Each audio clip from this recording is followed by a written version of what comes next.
1531, when explorer Jacques Cartier was turned back by rapids in his quest for the Northwest Passage along the St. Lawrence River, men have dreamed of a waterway connecting the Atlantic and the Great Lakes. But since 1959, the St. Lawrence Seaway has answered that dream. Built at a cost of $1 billion and operated jointly by the United States and Canada, the Seaway carries over 50 million tons of cargo annually, including iron ore moving to the west and grain to the east. Each vessel navigating this engineering triumph passes the historic city of Montreal on the way to its eventual destination.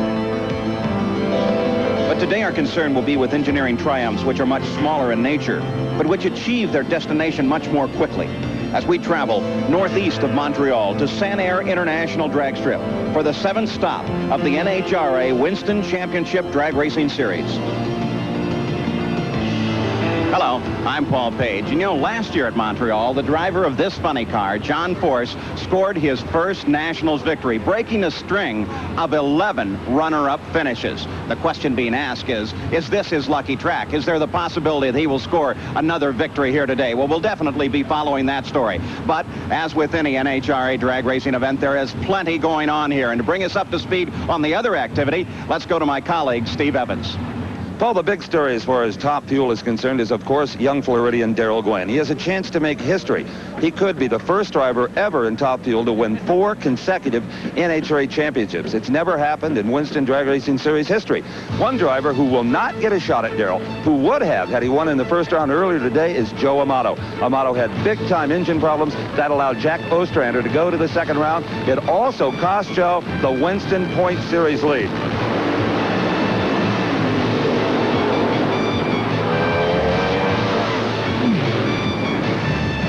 Well, there we see one of the problems that may have cost Joe Amato that victory in the first round. And Joe, as good a sport as you are, to lose in the first round when you're chasing points is enough to put a frown on any man's face.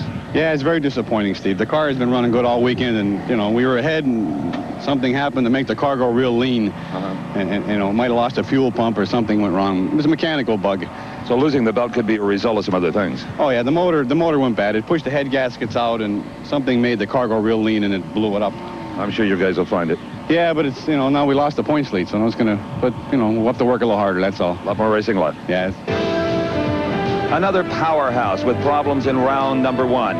Frank Bradley suffered some very expensive and some fiery engine damage. When we talk, well, keep Frank away from sharp objects for a while. One of the toughest cars and drivers in the nation in Top Fuel, Frank Bradley, is out in fiery fashion in round number 1. What happened, Frank? Same thing as yesterday. Changed the fuel system around a little bit and blew the crank out of it yesterday and kicked a rod out of it today. What they call hydraulicking, where you get so much fuel, you can't compress fuel or water, you can only compress air. Nitro makes a big explosion, and that's what's happening. And it's an expensive explosion. Oh, yeah.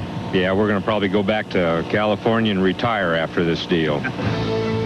Being number 1 qualifier in pro stock as Warren Johnson was, didn't mean a thing in round number 1. Not if you can't keep the car straight. And Johnson's Oldsmobile was all over the racetrack, allowing Mark Howitt to get to the finish line first.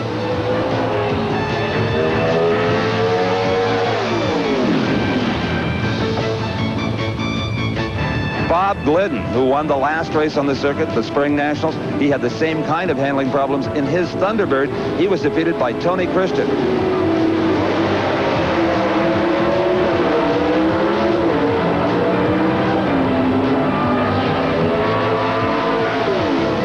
The track was a little bit loose, and I simply was in the wrong groove. And Tony, you know, he didn't let up or anything. He kept coming down the track, and sorry to lose again, I guess. There have been 6 NHRA Winston Drag Racing Series events this season, and 6 different funny car winners. And there's 2 drivers after first round action this morning that won't have a chance to repeat. First, it was Ed McCullough, who was defeated by Johnny West, and then a real shocker, 3-time and current Winston champ Kenny Bernstein red-lighted. He left the starting line too soon, automatic disqualification. Kenny couldn't believe it himself.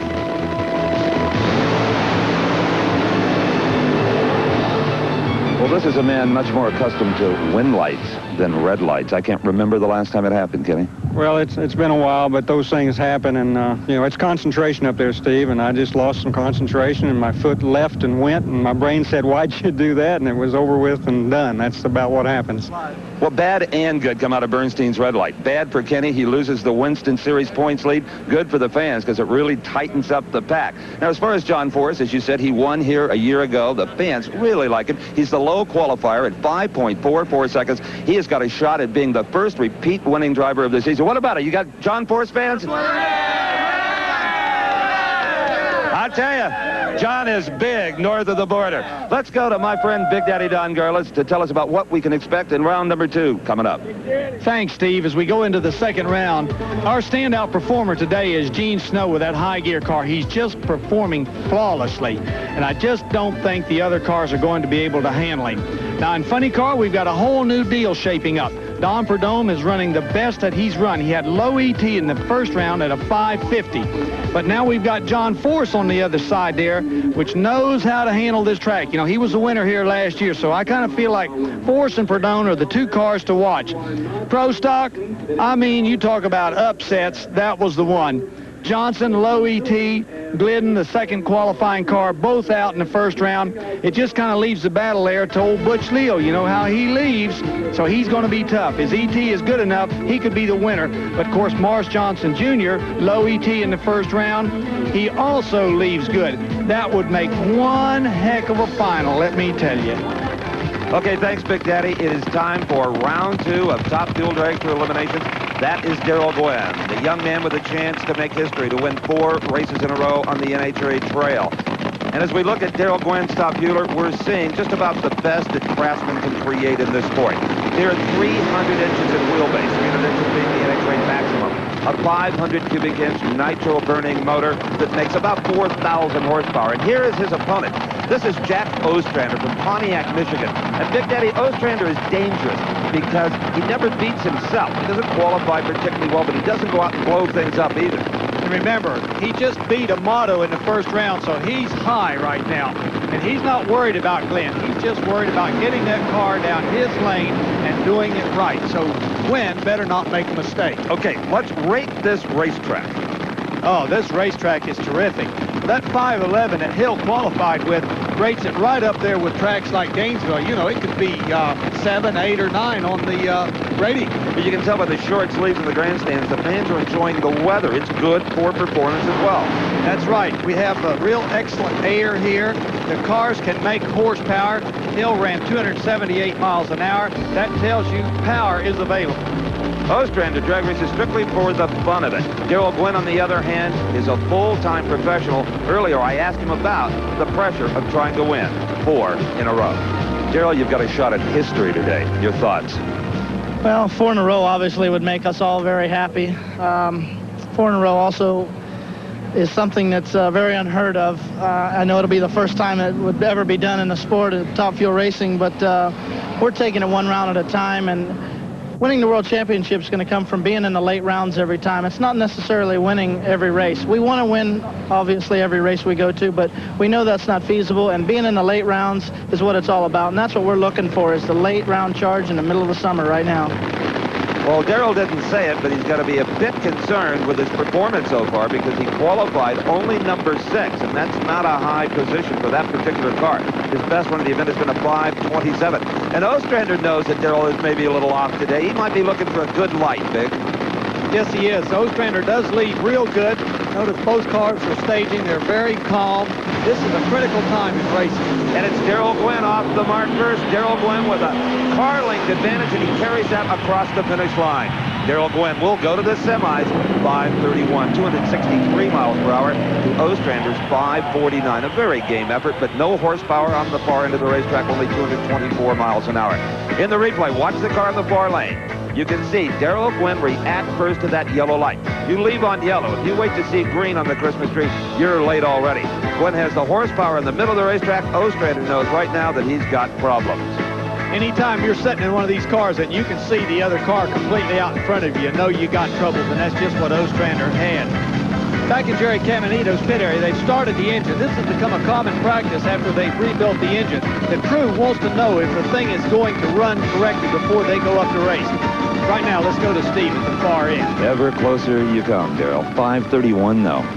Yeah, we're kind of worried ourselves, 5:31. We figured we'd really step up that round. So obviously we went in the wrong direction. So what do you think we're going to do for the next round? Go 180 degrees from what we just did. So we're liable to see something real exciting. Now here's the car the Canadian fans will be cheering for. The only Canadian in the race, Hector Pickering. He just got his license a few days ago. We'll be back. Back at San Air International Drag Strip for more NHRA Championship drag racing action. Right now, Steve is in the funny car pits. You're looking at a crew until about a half an hour ago was a very happy group of people. Roland Leong's crew, driver Johnny West, they won in the first round. Win lights have been few and far between. They got back to the pit area and found a spun main bearing in the engine. That block had to come out, and a spare motor has gone in. A spun main is something you just don't run. It's far too dangerous, something that could erupt in a fire and maybe even some injury to the driver. So Roland Leong being very smart that way. He's got a spare motor, and they don't really know what it's capable of. But Johnny West is doing the clutch personally, just really hoping for the best in round 2. This is one of the situations, Steve, that's really tough on the crew when they put a new engine in. They just don't know exactly how it's going to perform. It's not a tuned piece. Well, here's some tuning, or rather tightening, going on the starting line. The engine belonging to Hector Pickering. Apparently, they had something leaking out. In fact, it's fuel down there. You can see a little fire. Yes, he was tightening a fuel line. That line that he was tightening is the line that feeds those port nozzles. So he dumped a lot of fuel. It run down on the ground, caught on fire. Well, as Hector pulls into the water area for the all-important tire heating burn outlet, it looks like they've stopped that leak. But Hector's got more problems than just a potential leak. He sees in front of him in the far lane the man himself, the Winston champion, Dick LaHaye. And Dick started the new season off with a bang, winning the season-opening Winter Nationals out in California, but has struggled ever since because he went to a new engine combination, the maximum size, 500 cubic inches. You'd think that bigger is better, but that has not been the case for family LaHaye. So here in Canada, they have gone back to the smaller engine, hoping to find some consistency. Hector Pickering from Kingston, Ontario, Canada. And this has got to be a thrill for him to participate for the first time and the only time, really, that NHRA Championship drag racing goes north of the border. So a big moment for Hector Pickering. Right now, Don, I'm sure he's not concerned with Dick LaHaye. He just wants a good, safe, straight ride. That's right, Steve. These cars are very powerful, and when you've been out of them for a while, they concern you. And I'm sure that Hector is concerned right now that he is going to make a good, safe run, and nothing's going to happen to the car that would cause him to get out of shape going down course. And Dick LaHaye has got to be thinking, don't do anything stupid. This is a guy that you should beat. He's a rookie. And LaHaye is gone like a shot. Hector Pickering has all kinds of problems. It was almost as if Hector just sat there watching LaHaye. There is Kim LaHaye, crew chief on the car, and Dick's daughter saying, all right, Dad, we're going to the semifinal round with a 5:25. That's a good number for LaHaye this season, 269 miles per hour. Let's take one more look. Now watch how quickly LaHaye is away. But really what happens here, Steve, Pickering was just extremely late, and then that thing happened just like we talked about. The car did a wheel stand, unloaded, smoked the tires. He never had a chance. You're fixing to take a ride in Eddie Hill's Top Fuel Dragster with Diamond P's in-car camera. It'll give you an idea what it's like to ride one of these monsters. His opponent will be Paul Smith, the number 13 qualifier. Right now, Steve is with Dick LaHaye at the far end. A 5:25 will put Dick LaHaye in the semifinals, and those are good words, Dick, considering the season that you've had so far. Well, it's been a long time, Steve. You know, and we haven't talked much lately. That's a fact. And this car that we just raced, I guess it's Eastern Canada's probably quickest car, and I was a little concerned about him, and I thought that we better, you know, pay attention to what's going on. You found your consistency. Not as quick as you'd like, but it's consistent. 5:25, 5:24. That's true, and that's our biggest thing is we get consistent, and then we can go race. So it looks as though like the little motor's going to be back for a while, and we just have to work with it. Okay, thanks a lot. By little motor, Dick LaHaye means only 484 cubic inches as compared to 500. Again, we ride with Eddie Hill, the low qualifier, the quickest man at this event at 5'11", his wife Ursi, very carefully guiding him back in the right track. You see that little white dome out on the nose of the car? That is what microwaves this picture back to our remote television facility. And Don, Eddie Hill, even though he qualified at 5'11", fell off in the first round to a 5:24. Do you think he's just backed it down intentionally? No, I think, Steve, that what has happened, they've lost some little combination here. Who knows? They might have hurt something, a fuel pump or a magneto, and it's just not quite right. Paul Smith, his opponent, is riding in a Top Fuel dragster owned by Chuck Etchells, a funny car racer. Well, Paul is the crew chief on Etchells' funny car, and they run the spare motor out of the funny car in this dragster for a little cash flow. Eddie Hill has won a lot of money this year. He's won 2 NHRA championship events, the first of his career. He also holds the national record at 5:06 and is unofficially the fastest dragster in the history of the sport at 288 miles per hour. Ursi very carefully getting Eddie up at the staging proximity. For safety reasons, she'll be asked to back away as she does. This is one of the most important times in the race, placing the car properly on the starting line so that you get a real good start. We're in the car, now we're off. Look at the body panels buckle under the 4 G's of gravity. And we're at the end. We just went 269 miles an hour. And we did it in 5.23 seconds. And we know from the picture that Eddie Hill never saw Paul Smith. That's because Paul had some problems and shut the engine down way before he got to the finish line. So Eddie Hill advances, and back in the funny car pits, work is underway on Don the Snake Prudhomme's machine. His very young crew prepares it for a second round confrontation. There you see him tightening the final bolts on the oil pan. They've looked at all the bearings and ascertained that everything's okay there.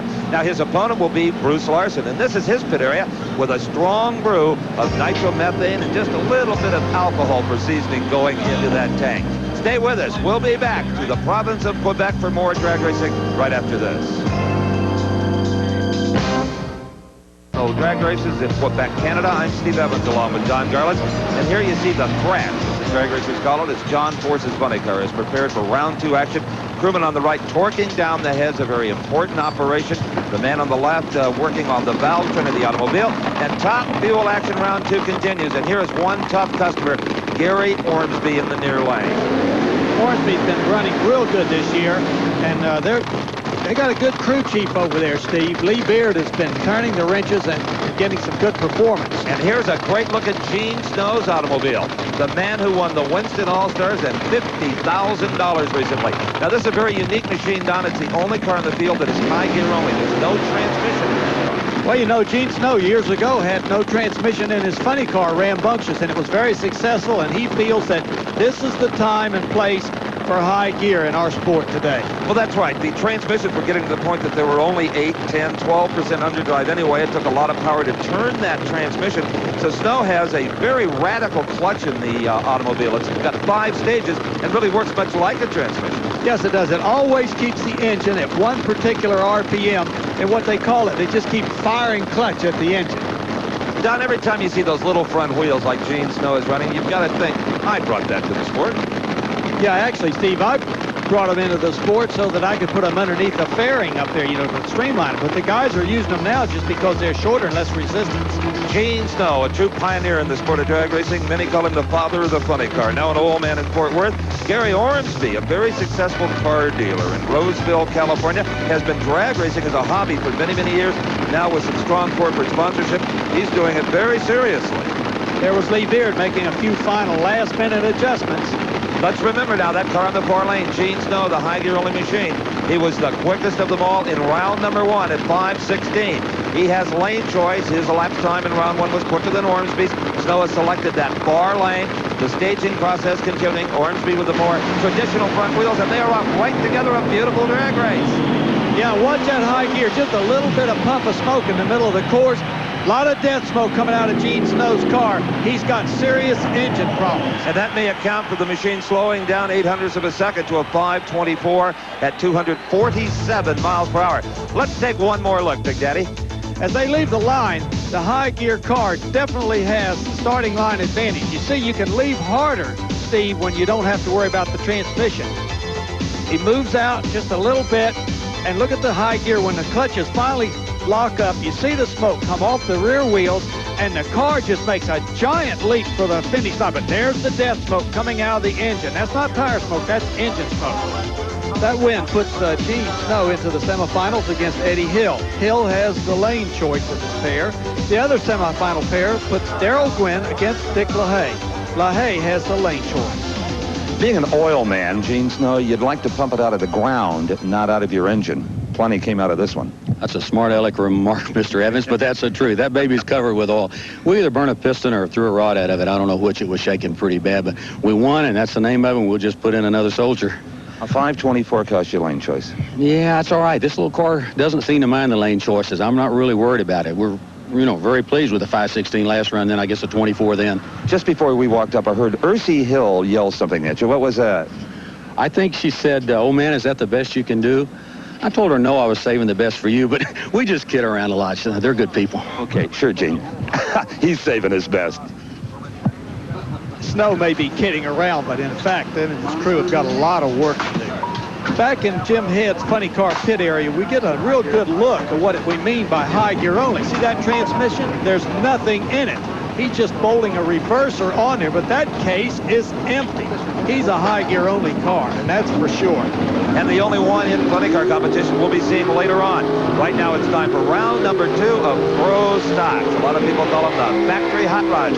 And they do the burnout in a much different fashion, Don. Yeah, they do a little different thing. They're not like making the big long tracks out on the drag strip. They're more or less just heating the tires up to make them sticky.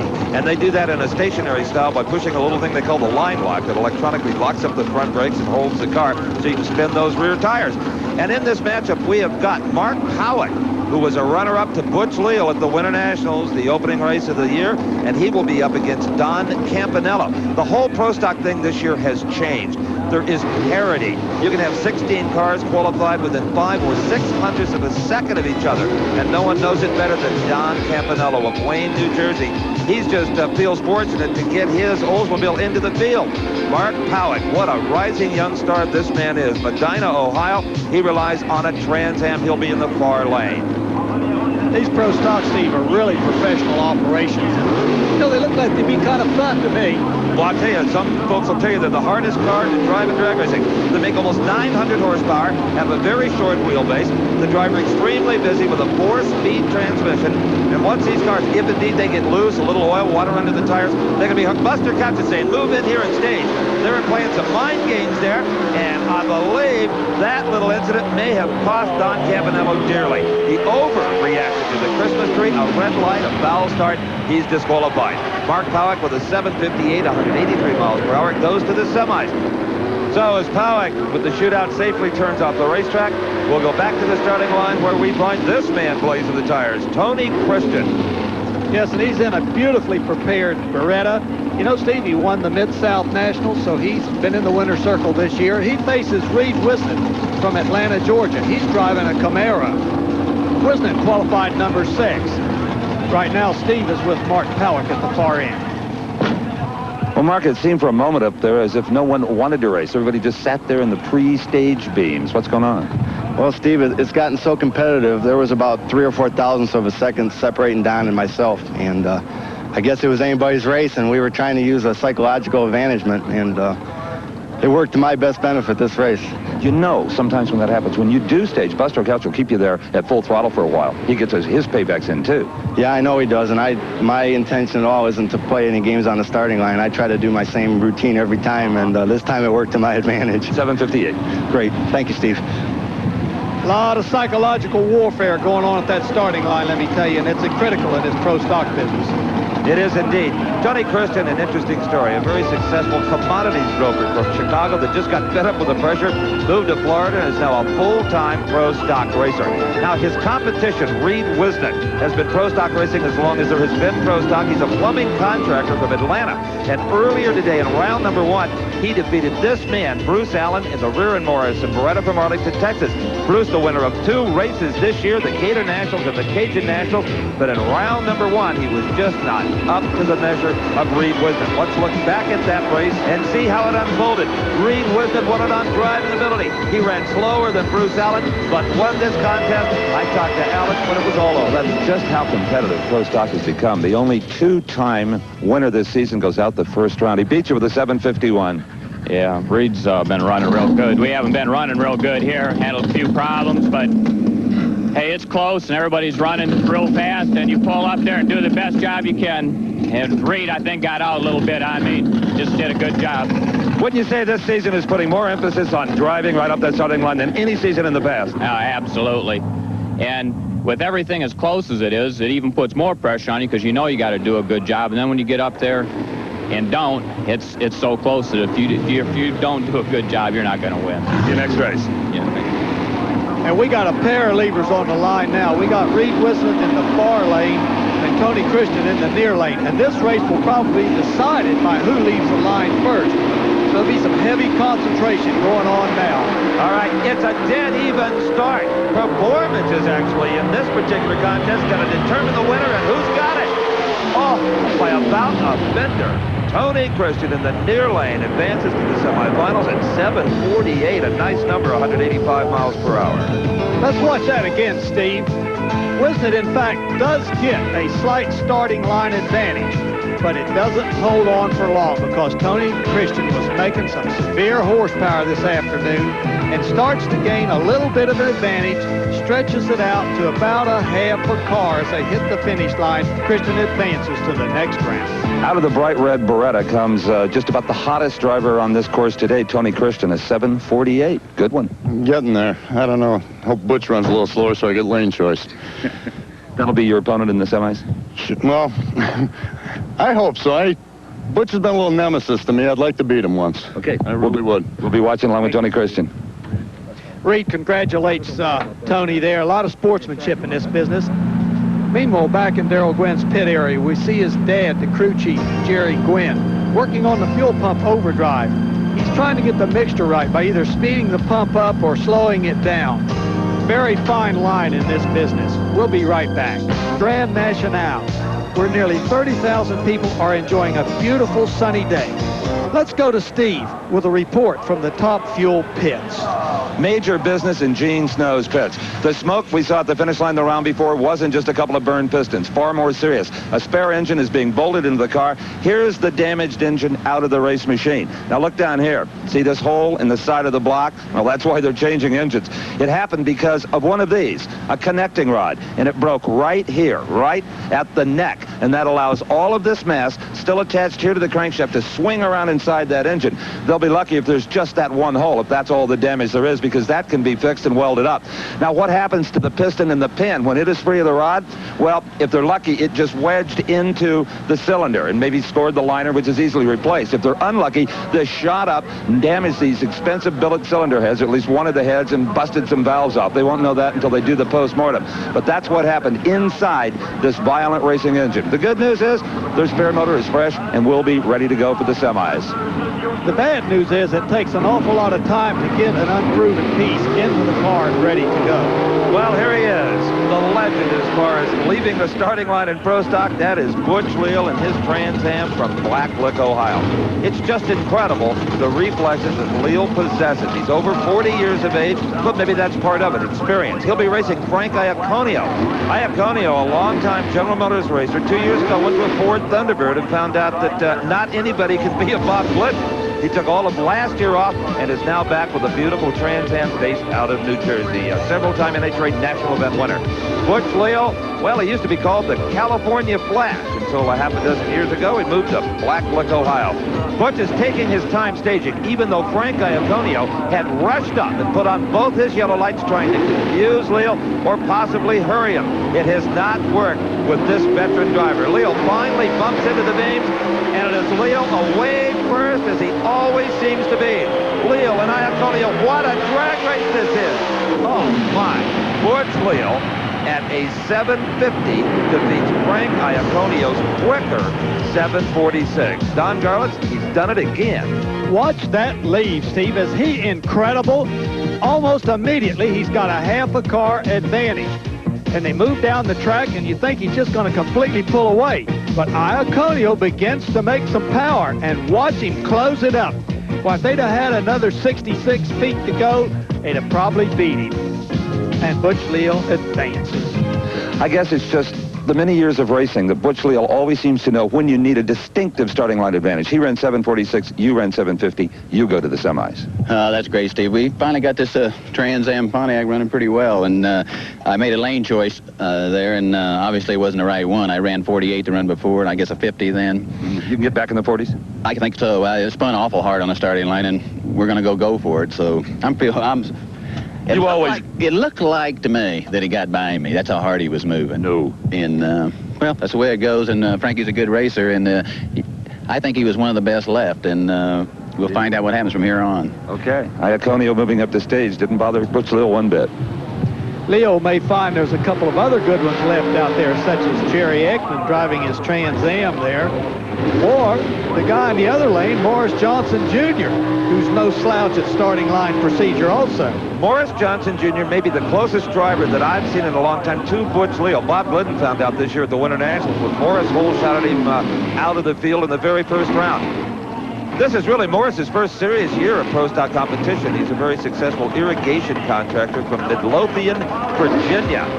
His opponent, Jerry Ekman from California, enjoyed the biggest payday in pro stock history a month ago at the Winston All-Stars in Atlanta, $30,000. Morris Johnson Jr. in round number 1 faced off with Joe Lapone. And you think that little staging war we saw earlier in round 2 between Mark Powick and Don Campanella was something? Well, take a look back with us at round number 1. Lapone is in the far lane, Johnson in the near lane. They sit there forever with nothing but the pre-stage lights on. Now, starter Buster Couch says, hold it. I have had enough of this. And for the first time that I can recall anyway, Buster says, you guys are out of here. Why don't you just go park them somewhere out of my sight, and when you get ready to race, let me know. That's exactly what he did, Stephen. You know, it's the first time that I've ever seen it in the sport. But I'm telling you, it was time that he got their attention, because at the Columbus, at the Spring Nationals, they had a staging duel and an engine blew right on the line. That's right. And Buster's sick of it. Oh, absolutely, and he controls this starting line. That's his territory. Jerry Ekman knows that, and so does Morris Johnson Jr. You can bet you're not going to see any games played here. They'll both bump in and stage, bring those RPMs up to about 7,500, drop the clutches, and they are away. Morris Johnson Jr. has a better reaction time than even Butch Leo did. And Leo will be sorry to hear that, you can bet, because that's how he wins the races. Morris Johnson Jr. also outruns Jerry Ekman, a 7:45 to a 7:48. Johnson goes to the semis. Both cars cut an excellent light. Slight advantage going to Johnson, which gives him about a half a car lead. But Ekman's car is running really good. They move down course. They're pretty much nip and tuck. But just a little additional horsepower on Morris Johnson's part puts him out about a half a car in front of Ekman and gives him the win. And that sets up the pairing for the semifinals in pro stock, with Mark Powick faced off against Morris Johnson Jr. Morris Johnson Jr. has the lane choice. Butch Leo against Tony Christian, and Tony Christian has the lane choice. Right now, let's go to Steve. Morris, you have got a lot going for you as you head to the semis. Low elapsed time of the round at 7:45. Good reaction times. Everything's right. Well, I tell you, that when you got a crew like I've got and Dave Butner turning wrenches, they make it so much easier, and I just have to do my job every once in a while and drive. You're very comfortable in this car. Obviously, it shows in your starting line abilities. Yeah, the car, we took a lot of time in setting it up for a big guy, and it has to feel comfortable to be able to drive at the speeds we're running now, especially with the clutches we run now. To get a reaction time, you have to have the car real quick. Hope you can keep this momentum going. Thank you, sir. Thanks, Steve. Morris Johnson, fine guy. Well, he's certainly correct about that, Steve. That's one of the best feelings you can get, is to have a car that's reacting. In the Eddie Hill pit area, notice the calm that's going on. Everybody's in control, no big thrashing. That's because they have not had serious engine damage at this race. Yeah, it's a bit different story over in Gene Snow's pit, where they are still thrashing. All right, it's time for the most spectacular cars in all of NHRA drag racing, the nitro-burning AA fuel bunny cars. And smoking the tires violently in his Thunderbird was Mark Oswald. He'll be up against this man, Jim Head. Head Chevrolet Cavalier-bodied machine is the only high-gear car in the funny car field. We saw that empty transmission a little earlier back in his trailer. And so far, Head has had some success with this. In fact, at the Mid-South Nationals in Memphis earlier this season, it was Jim Head and Mark Oswald. Head had to settle for the runner-up spot there. He says the high gear's a little hard on parts, but it makes the car easy to drive. Mark Oswald, he's a professional from Cleves, Ohio. He doesn't care if they're easy to drive as long as they're quick and fast. Car owner Paul Candy is backing away from the Oswald-driven machine as he moves up to stage that automobile. Remember, there has not been a repeat winner in all of the action this year in the funny car category. Jim Head has a chance to extend that string. He is winless so far. A runner-up his best finish. And they're off the mark. It's a good start. Mark Oswald appears to have the strength on. Yes, the Leonard Hughes power comes on and powers the car to a nice, easy victory over Head, who only could muster a 565 to 555 for Mark Oswald. We saw a little smoke come out of the back of the car. Perhaps he'll have to do some piston changing. So we watch again from the replay. We notice that Head does get a slight starting line advantage because of the high gear. He can leave harder. Mark Oswald has to feather the throttle a little bit to start to keep from spinning the tires using a transmission. But in the middle, where it really counts, you can see the power come on, and Oswald takes a definite advantage as he heads toward the finish line to win the round. Frightening moment down here for Mark Oswald. Mark, a bit of a bang. The throttle stuck? Yeah, the throttle stuck open. They had to pull the fuel shut off to shut the motor off, and luckily, you know, the burst plate blew out, and looks like that's all it did. We have to get back and take a closer look at it. I've got the blower about the tip of my hand. That's because of the blower backfire? Yeah, the throttle was stuck wide open. Like I said, I pulled the fuel shut off to take the fuel away, and then it banged. That means you'd have to change superchargers, probably? And maybe more than that. We'll just have to see. We'll see you in a bit. Thank you. Oswald doing one heck of a job controlling a 4,000 horsepower car locked in full throttle. Meanwhile, back in the Gene Snow pit area, we see that progress is not going quite as well as Gene would expect. You see that frown on Gene's face. That means that he's not real happy with the situation that he's being faced with there, trying to get ready for the next round. We'll have more from Montreal after this.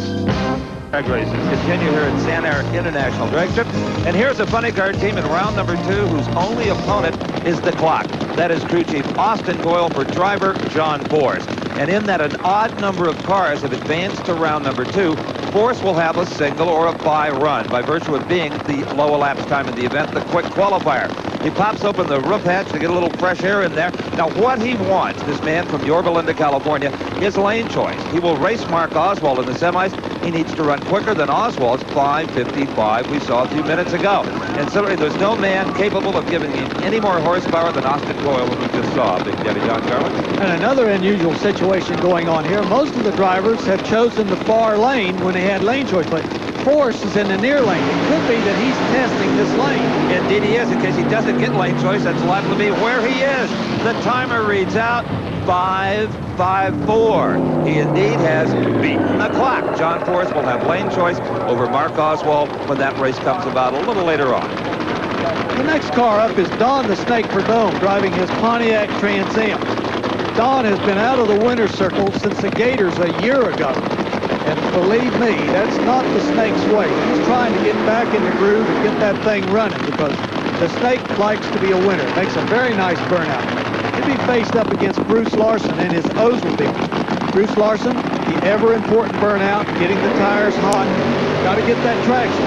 Larson is in the near lane. Now, that's not the lane that's been favored by the drivers. The Snake, he has the lane of his choice, the far lane. It has been developing the best times. Let's go to Steve. All John Force wants to hear from us right now is an elapsed time quicker than Mark Oswald's. For lane choice purposes, I have one for you, a 5:54. Great job. We're gonna need that. Coyle made a decision up there on which lane we were going to run, and he thought that right lane was better, and it ran close enough, but it gave us the edge. That's what we needed. That was a brave decision. Almost everyone who's had lane choice has gone to the far lane. Well, yeah, but Coyle looks some lanes over pretty well, and he makes that decision, and it seems to work. So I'm real pleased with it, and I guess most of all today, a lot of things are turning. Seeing Bernstein go out first round was exciting to us, so it gave us a chance here to race for the points. Your first big race, your first big win was right here a year ago, and I wasn't standing down here to see it. I'm still sorry about that. I missed you, but I made up for it at Columbus when I tried to break your back hugging you there. John Force, how's the baby? Fine. Steve, of course, referring to John Force's baby girl, born just hours after he won the Spring Nationals. Back on the starting line, we see, look at that, the Snake makes a dry hump. I haven't seen him make one of those in quite some time. Probably getting a little starting line procedure change there. Well, more of the drivers, Don, seem to be doing that. It's a little bit of a test. Bruce Larson from Dauphine, Pennsylvania, winner of the Cajun Nationals this year, always does a dry burnout. Now we see Don Perdome doing just that, and it's kind of a preview of coming attractions. If you smoke the tires on the dry, the crew chief usually indicates to the driver to leave a little earlier or hold the brakes to slow down the wheel speed. But boy, the Snake hooked up on the dry. So that means he can get after it when the light goes green, and that's just exactly what he wants to do. These drivers hate to hold on the brakes, Steve, because that actually slows them down just a little bit. But it's better than smoking the tires if that's what you've got to do. A perfect reaction by both drivers. Don Prudhomme, Bruce Larson. A wonderful drag race. Mike Clover looking on Prudhomme's crew chief as he wins it 5:50. That's the best time we have seen today during funny car eliminations. A good speed, 262 miles per hour. Larson right there with a 5:59. And notice Prudhomme's car was clean after the run. Bet it was. And look at this beautiful red, orange, and blue machine. This is Jerry Caminito, who was the big benefactor of Kenny Bernstein's red light start in round number 1. He is up against, and they got it back together, Johnny West and Roland Leong's car. You remember they hurt an engine badly in round 1 and had to piece one together. They made it to the staging lanes and the starting line. A real tribute to the crew, Steve, that can do that kind of work. Remember, they built this engine from complete scratch. It's a miracle that it would even start. Let's go to the far end with Steve. Don Prudhomme was low elapsed time of the first round at a 5:50. He is low elapsed time of the second round with another 5:50. Snake, it looks like some of that venom is with us today. Well, the car is working pretty good here in Montreal, and you know, we're a little out of breath. We've been working at it for a while, and it's just trying to get the car consistent. You know, that's the key to the game. What about the ride itself? Smooth? No, it wasn't. It shook a little bit out there, and if we could straighten that out, I think it'll run a little bit quicker, but it shook a little bit to low gear. You're in control right now. Well, let's hope we can do it all the way. Thanks, Steve. That shake the Snake refers to is that the engine is not making quite enough power, and that's what causes the whole car to shake as it tries to get up on those tires. Here is the Blue Thunder Dodge Daytona of Jerry Caminito. Caminito from Brooklyn, New York. You seldom see outside of the East Coast. Conversely, Johnny West and Roland Leong's car runs more races a year than any other driver, with a possible exception of John Force. They do a lot of match racing. All right, the roof hatch is up on Johnny West's car. I think that's just to get some of the fumes out of the car. Very little breeze today, and it's quite warm. Jerry Caminito, he is ready to race. This guy, Don, is always so pumped up. He doesn't get that big an opportunity to meet the superstars of the sport, and every once in a while he'll knock one off, and that's what he lives for. You bet. Anybody likes to race the superstars. I can remember the days I raced. They really like to beat me. Oh. All right, it is Johnny West away. First, Caminito may have had a little problem at the starting line. He was very, very late. Johnny West with a 570 at 251 miles an hour. The Caminito's slowing 6.05. Now, West will wish he'd run a little quicker because he's going to have to race Don the Snake Prudhomme when the semifinals roll around. And here are the pairings for the semis. As we said, it will be West up against Prudhomme, and Prudhomme obviously has the lane choice. We'll see again if he takes that far lane. Now, in the John Force Mark Oswald confrontation, both drivers may have the lane they want because Force seems to like that near lane. Right now, let's go down to the staging lanes and Big Daddy Don Garlis for some predictions on the semi. As we go into the semifinal, Dick LaHaye seems to have regained some of that performance edge that he lost earlier this year. He has the lane choice over Darrell Gwynn, and Gwynn has only run 531 to a 525 for Dick LaHaye. So that gives Dick LaHaye quite an advantage, and I think that Dick LaHaye will win the semifinal and go into the final. On the other side of the ladder, it's a totally different story. As you saw earlier, Snow has had a tremendous engine explosion and has had to change the engine. On top of that, Eddie Hill has lane choice. Now, this track is not all that bad from lane to lane, but psychologically, it has affected the drivers. They want the lane that they run good in. Snow is not going to get that lane. Plus, he's thinking about this engine, this brand new engine he's put in here. He's not going to have time to start it or do anything like that. He's got to take it the way it came out of the box. I just don't think he's going to cut the mustard with it.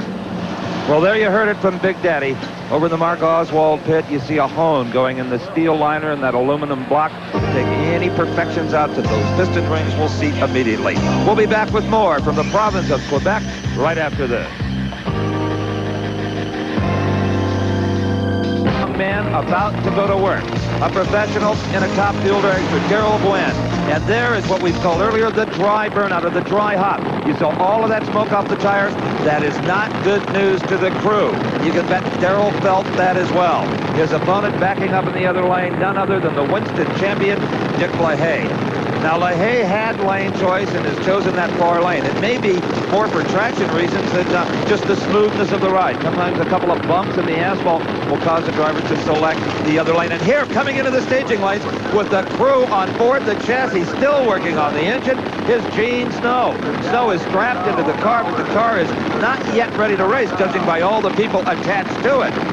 The crew hasn't even had a chance to start this engine.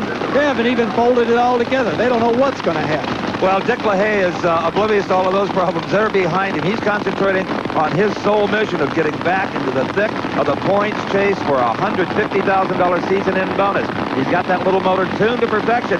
Darrell Gwynn with an edge as far as the size of the engine is concerned. In fact, about 26 more cubic inches.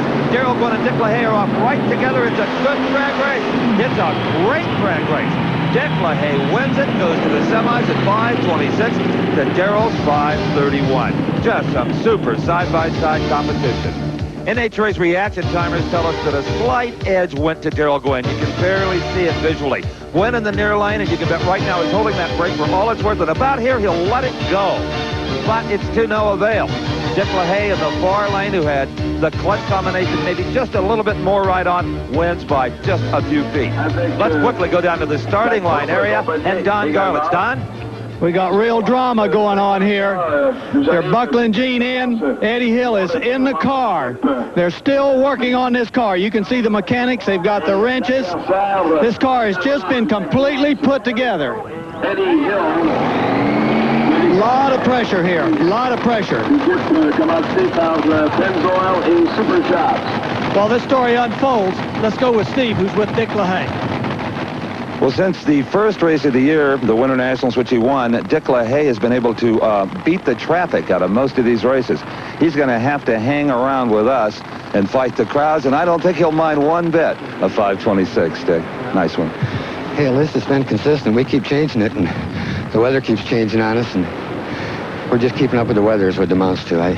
I'm very pleased. I imagine Kim is just, and the whole crew is probably very pleased. This is the first final round since February, I guess it was. And we're all pleased for you, believe me. Well, I'll tell you, it's a jungle out there. These guys are flying. Indeed. Okay, one more round to go for Dick LaHaye. Dick LaHaye goes into a final round for only the second time this year. We're riding in Eddie Hill's car with the Diamond Pete in-car camera. It's going to take another one of those exciting rides. This is backing up, getting into the tracks. This is what it looks like with all that power behind you and you're driving it backwards.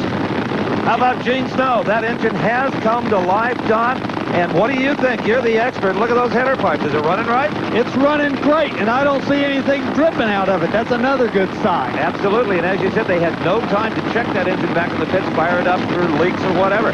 So Eddie Hill right now, who maybe thought for a minute he might even get a single run here, suddenly looks over and sees what appears to be, anyway, a very stout Gene Snow.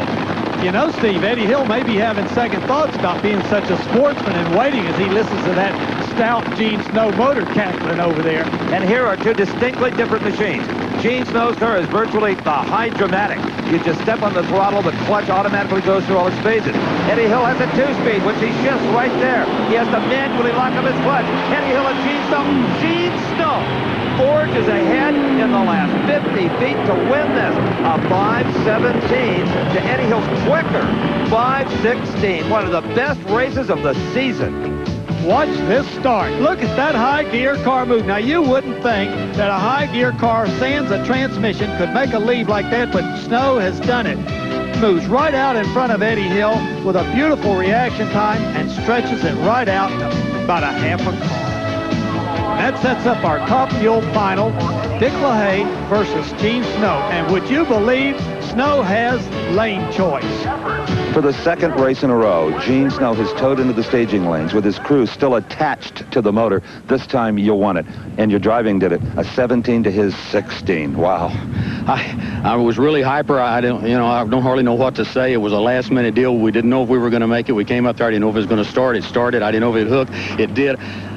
I mean, I just love them people down there, Eddie and Ursi. They're wonderful, but we got to win sometimes, I guess, and I got to take it as they come, and I appreciate them waiting if they did. We were so enthused, we didn't know what we were doing back there time-wise. You had to have seen each other all the way down the racetrack. Yeah, it was a seesaw back and forth, and finally right at the end, while I pulled around him just a little bit, it was a super race. My hats are off everybody's to this young crew. These guys did a hell of a job. We weren't quite as prepared as we should be, but I'm telling you, under stress, we worked excellent, and it was great. Indeed. Final round bound. Thank you. Final touches being put on John Force's funny car for the semifinal round. Right now, let's go to our trackside tipster, Big Daddy Don Garlitz, for his selections. The feature event in the funny car semifinal has got to be the race between these two cars. The red and white car of Candies and Hughes, driven by Mark Oswald, and the green and white car driven by John Force. Now, John Force has low ET by 1/100th of a second, 554, to Candy's car, driven by Mark Oswald, 555.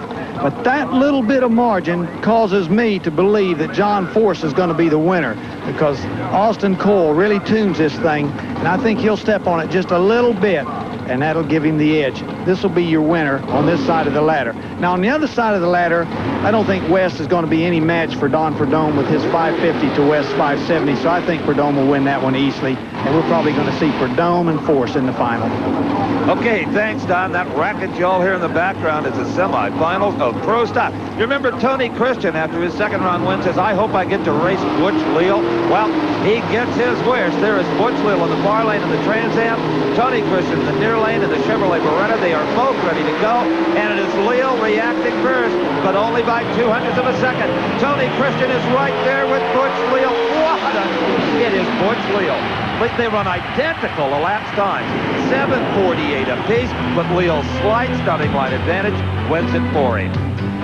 Well, if Christian didn't believe that Leo was a lever, he knows it now, because this is what won the race. It was who left that starting line first. Both cars were almost identical in mile per hour, ET, everything, but that tiny little starting line advantage that Leo picked up, 2/100ths, made the difference at the end. And what this proves, nobody has a car that's so good you can afford to get sloppy at the starting line. Steve's with Butch. Need I ask if that was close? Both of you ran 7:48. Oh, I couldn't tell who won. We were looking at each other. Once we get in high gear, you can turn and look, Steve. And I'm sitting there looking at Tony, and I said, go, baby. I said, let's get this Pontiac. I said, I wanted to thump that Chevy. You know, he's made the comment about thumping Glid and thumping Fords, and I said, let's get that Beretta, you know. And so Pontiac got another Beretta again, so I feel good about it, and I'm sure Pontiac will too. Well, speaking of Pontiac, Steve, we're fixing to watch two more of them do battle in just a moment. We are indeed. There is Mark Powick.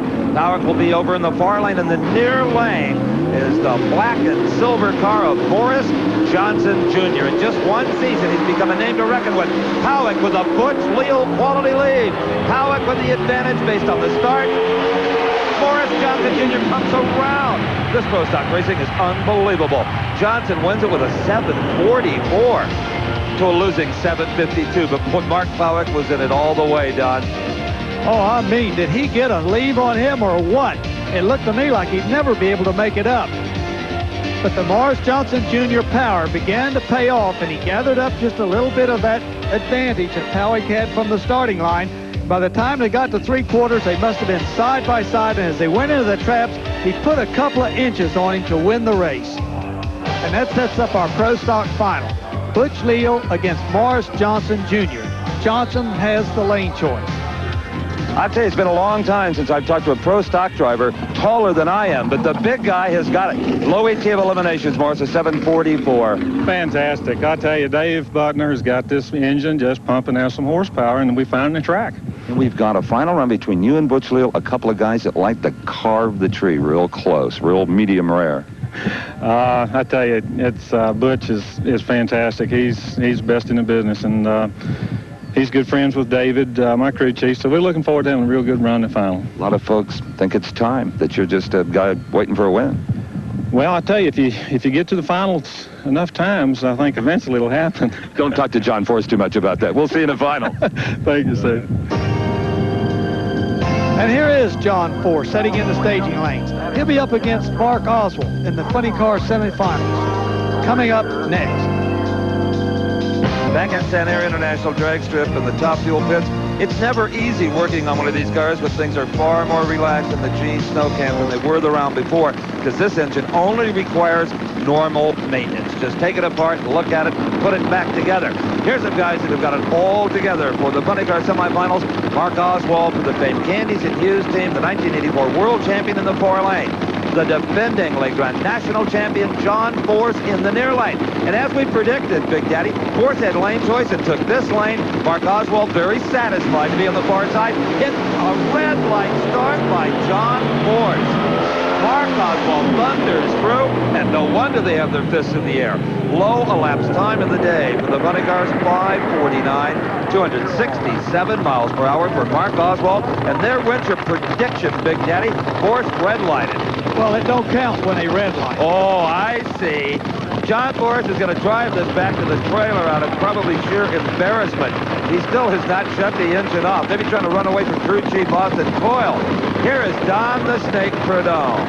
The Snake didn't mind seeing Force out of this thing one bit. He was the lone qualifier. Here's Prudhomme, who by 100th, though, has lost Louis T of the day to Mark Oswald. He's racing Johnny West.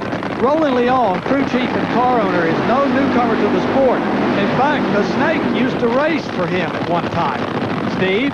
The Oswald crew just arrived down here, told him we were in a 5:49, but it brought no smiles to your face. There's something wrong with this automobile. Oh, yeah, we had the same thing, the throttle. We had a problem with the throttle again. I see what it is now. Piece of tubing in the chassis broke. On this run or the previous run, do you think? Well, it must have been started to break and we didn't catch it, and then it did it again. So you're going to do a little welding as well as some wrenching. Oh, yeah, we're going to do a lot of work, Steve. Okay, Mark Oswald headed back. Can you imagine the throttle hanging wide open in one of these things twice in the same day? On the starting line, Prudhomme gets ready for another one of those dry hops. And this was a very good one. No smoke off the rear tires. Now, the crew will give Don that message and let him know that the tires did, in fact, stick, and he can get on it full throttle. Right now, let's go down to Steve, who's with John Force. John, NHRA's very sophisticated electronic timing says that you red lighted so close you almost had a green. We ran just on the edge. We had him covered from the round before, and I was really thinking, well, I'll put a light out here, but I kept thinking about Bernstein, and I was trying to be quick. I should have stayed with the regular game plan. The car's been fast all day. I mean, Austin's had it right on, and my shot came, and I really thought when I cut it, I seen the red. I was dead, but I thought I was doing a hell of a job till I seen that red, and then it kind of fell apart. That's what I always thought too, Steve, till I saw the red. Well, back on the starting line, Johnny West and Don Prudhomme ease into the station Bs. They're off. And it looks like the Snake is on the way to another one. Look at that distance as he stretches it out. Indeed, it is Don Prudhomme going to the final round at 5:55, 257 miles per hour. Johnny West struggles to a 5:68. So there is your funny car final. Mark Oswald versus Don Prudhomme. Oswald has a lane choice, but I don't think that makes any difference. Prudhomme likes one lane, Oswald likes the other. Back in Dick LaHaye's pit area, we see Kim LaHaye, the crew chief, working on the engine. She's one of the premier crew chiefs in the business. Now Steve is with Don Prudhomme. I don't know if you saw the scoreboards, but Oswald ran a 49, so he's going to determine the lane. Yeah, but both lanes are pretty good. We just switched over to this other lane, so I'm not really that concerned about the lanes right now. This car, as you feel right now, you just leave it alone? Yeah, I think so. You know, we're just going to probably try and hop it up a little bit and see what it'll do. I think it'll run real good. Okay. Thanks, Steve. Question is, what does the Snake mean by a little bit? Don, your final round thoughts? Butch Leo faces Morris Johnson Jr. in the final of Pro Stock. And boy, this is going to be a tough one, because Morris Johnson Jr. has got the edge with a 744. But Butch Leo has the edge that he always gets out of the gate first, but he's got a 748. Going to be very close. So I'm going to just give the call to Morris Johnson Jr. just on the strength that he's going to get the choice of his lane, and that tiny little bit might make the difference. Now, in funny car, we've got Don Prudhomme facing Candies and Hughes car driven by Mark Oswald. Mark Oswald has a 549, a very good run. In fact, that's the best run in the eliminations. Don Prudhomme's car fell off just a little bit. So Oswald's going to have lane choice, and I think that's going to make the difference. I think Oswald's going to win funny car. Well, other than that John Force red light, Big Daddy's been deadly accurate today. Stick with us for the finals of the Grandnational. 400 cars began competition 3 days ago. Only 6 remain. The pro finalists of the NHRA Le Grandnational, and it's time for Pro Stock. I'm Steve Evans along with Don Garlitz. In the near lane is the newcomer, Morris Johnson Jr. The far lane, the veteran, Butch Leal. Both are driving Trans Am automobiles. I don't have to tell any loyal drag racing fan the big reputation of the man in the far lane. He's known as the leader. Can he do it here? They leave just about together. In fact, Morris Johnson Jr. had a bit of an advantage. Morris Johnson Jr. all the way as Leal breaks. The first ever win for the big man from Virginia. 742, 184 miles per hour. Well, a dejected Butch Leal coasts down the drag strip with a broken Trans Am Pontiac. Let's watch that start again, Steve. Morris Johnson Jr. definitely gets the advantage off the starting line. Almost unbelievable. And just about there, Butch Leal breaks the car and something happens. He begins to fall back rather rapidly, and Morris Johnson Jr. stretches it out to that fantastic 742. Steve is with him. Morris Johnson Jr. tosses the helmet in the air. The celebration begins. 742, your first big NHRA win. Oh, that's got to be the sweetest of all. Sweetest of all. Especially to beat the man like Butch. He does such a fantastic job. And I don't know who left first, but our car is so quick and 60 feet that I know I was in front at that point. So all that matters is who got here first. Oh, yeah, but this race meant so much to a lot of people other than that. You know, the wind light's great. I just tickled to death. And there wasn't much luck involved. There was no luck involved. You outran him today, Morris. Yeah, I tell you, Dave Butner and Bruce Eden, Kurt Zimmerman, I just got such a fantastic crew. They have a fantastic driver, my friend. Thank you. Thank you. Congratulations. It does indeed mean a lot. You bet. These type of wins for these kind of guys, these first wins, they're really very emotional. This is Mark Oswald being pulled to the line for his final round with Don Perdome. We'll be back. Time today. The funny cars pound the ground here at Sanair International Drag Strip, the only NHRA Winston Series tour event out of the United States. Don the Snake Perdome will be in the near lane, Mark Oswald in the far lane. But first, let's go to Don Garlitz for his pick among the top fuel finalists. In the top fuel final, you'll notice there's no fuelers behind me. That's because they're still back there thrashing, trying to make it. They're both working on these cars real hard. Gene Snow and Dick LaHaye. Dick LaHaye ran a 5:26 in the last round, and Gene Snow ran a 5:17. That is a big difference in top fuel, believe me. So because of that, Gene's going to have lane choice, and I think he's going to win the race without any question. But as we've seen so many times, anything can happen with these highly volatile automobiles. Don Perdome knows that, and right now he's just hoping everything stays together. Oswald was your pick, Big Daddy. I'll give you a chance to get out of that. I'm not getting out of it because Oswald has got his lane choice, and he's got Perdome in this lane over here. Even though Perdome likes this lane, it could be a little something wrong with it. Well, he told me in that interview, you heard him, he was going to pop up his car just a bit. Let's see if it's enough. They move into stage. Both engines sounding great. Both cars appear ready and healthy for this final round. What a day it has been among the funny cars, and this should be a fitting conclusion. Oswald has problems about 200 feet out. Mike Clover, the crew chief for Don Perdome, is ecstatic. The first win since the Gator Nationals well over a year ago for the Snake. The Snake runs a fine 5:44 ET, best ET of the day, with a 260-mile-an-hour time. We noticed at the start, Oswald got a slight advantage at the starting line, but it didn't last long as he experienced some type of mechanical difficulty, and the Snake moved right out. Notice the big flames coming out of the headers. The Snake was ready for him. He was going to lay one down if he got the traction, and it sure looks like he got it. Don Perdome, your winner.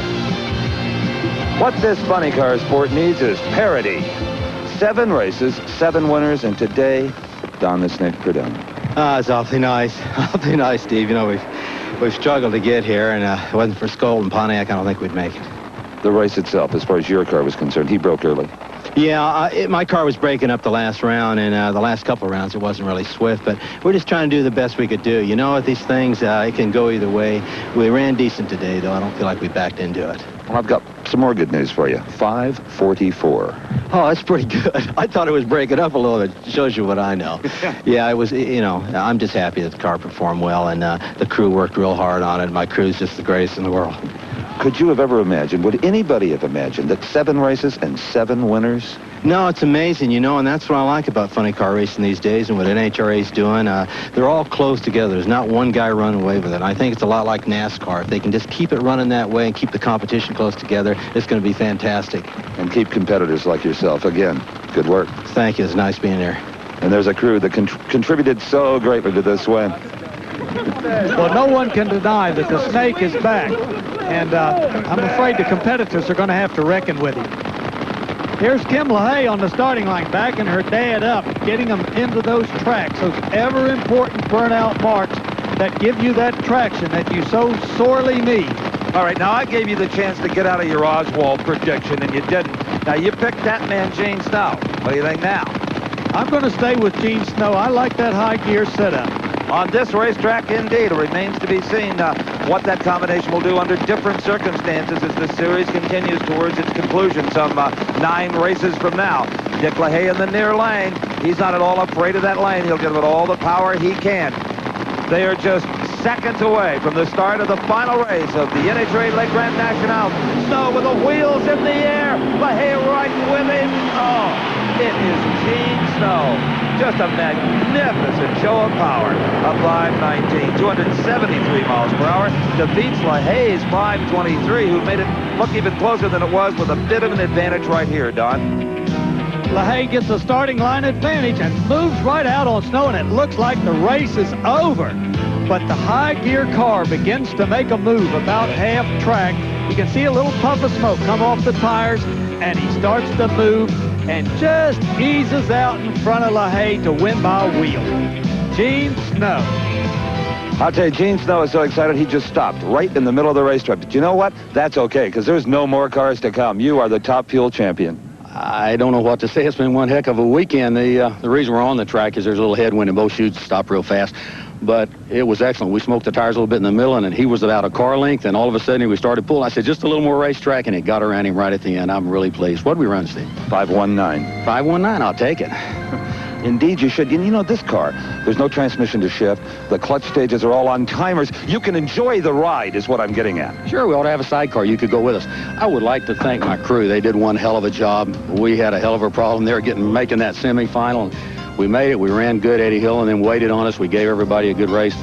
I'm just very happy to be here and thank everybody. Elite Champion, all my sponsors. Thank you, guys. Gene Snow. Congratulations to all our champions today. For all of us here at Sanair, thanks for joining us. The executive producer for American Sports Cavalcade is Harvey M. Palish. Produced and directed by John B. Mullen. Promotional consideration provided for and a fee paid by the Style Auto World Championship Team, the nation's premier source of fast lane fashions. Style Auto, the champion's choice for the style of your life.